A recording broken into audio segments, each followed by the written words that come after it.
দেখো কষানো হয়ে গেছে।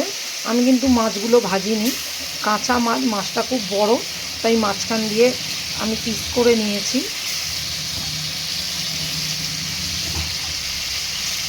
দেখো খুব সাবধানে মাছগুলোকে এপিট ওপিট করে নেব।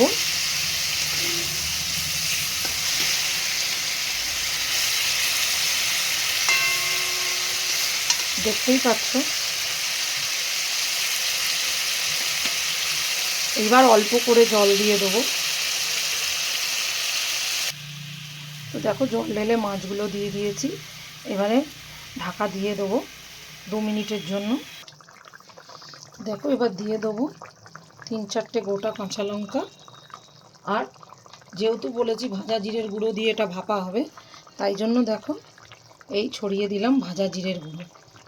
খুব একটা বেশি দেবে না বন্ধুরা, তোমরা মাছ বুঝে তারপরে দেবে, নাহলে বেশি ভাজা জিরের গন্ধ হয়ে গেলে ইলিশ মাছের গন্ধটা, ইলিশ মাছের যে একটা সুন্দর গন্ধ সেইটা ঢাকা পড়ে যাবে, তখন কিন্তু ভাল লাগবে না। এবার আমি গ্যাসটা জোরে করে দেবো।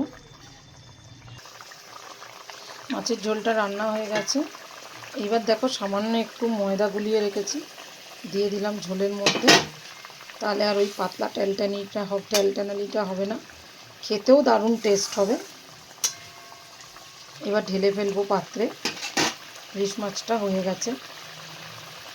তো বন্ধুরা, আজকের আমার এই রান্নার ভিডিও যদি তোমাদের ভালো লেগে থাকে তাহলে অবশ্যই লাইক কমেন্ট শেয়ার করে দিও। আর ইউটিউবের বন্ধুরা অবশ্যই আমার চ্যানেলটা সাবস্ক্রাইব করে নিও আরও ভালো ভালো রান্নার ভিডিও পাওয়ার জন্য। আর বন্ধুরা, রান্নাটা কিন্তু শেষ অবধি দেখার অনুরোধ রইল তোমাদের কাছে, স্কিপ করে যেও না প্লিজ, তাহলে রান্নাটা ভালো হবে না। আবার তোমাদের সামনে আসবো আগামী দিন নতুন কোনো রান্না নিয়ে। তো দেখো থালায় ঢেলে ফেলেছি ইলিশ মাছটা, কি অসাধারণ দেখতে হয়েছে, খেতেও কিন্তু ঠিক ততটাই টেস্টি হয় আর সুন্দর হয়। তো তোমরাও এইভাবে বাড়িতে বানিয়ে ফেলো।